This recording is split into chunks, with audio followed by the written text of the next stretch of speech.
The Goldfields' biggest employer KCGM has warned job cuts are on the cards as it weighs up the impact of two massive rock falls that have halted operations in part of the giant Super Pit gold mine for the past fortnight. The company has also initiated a hiring freeze amid safety concerns that forced it to extend an exclusion zone around the eastern wall on the northern side of the pit after the wall slips on May 14 and 15. Mining is being carried out on the southern side of the pit, while the impact of the falls is being evaluated.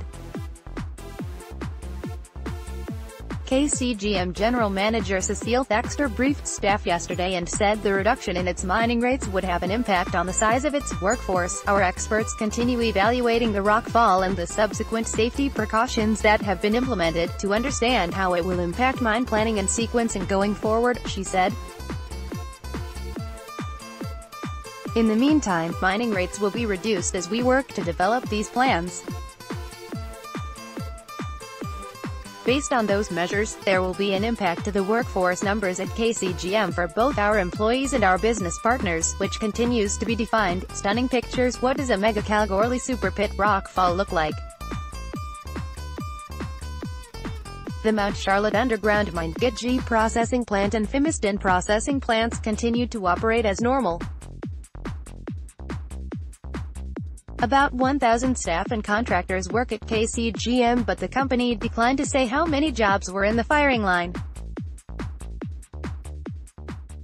It noted in a statement that it was working to mitigate the impacts on the Super Pit workforce through redeployments, attrition and flexible work arrangements, as well as suspending recruitment for open pit positions. KCGM is also in talks with its open pit contractors about the impact of the reduction in mining rates, but said that negotiations were commercial in confidence. Kalgoorlie Boulder Mayor John Bowler urged KCGM to ensure families and residential staff were protected from the cuts, and hoped other mining companies would take on workers who are let go. Of the locals that live here, family men and women should be last off, he said. If someone has to go still, there's probably never been a better time, because most mines and companies in the area are all saying they've got skills and employment shortages. From a town point of view, hopefully it will not have any impact, or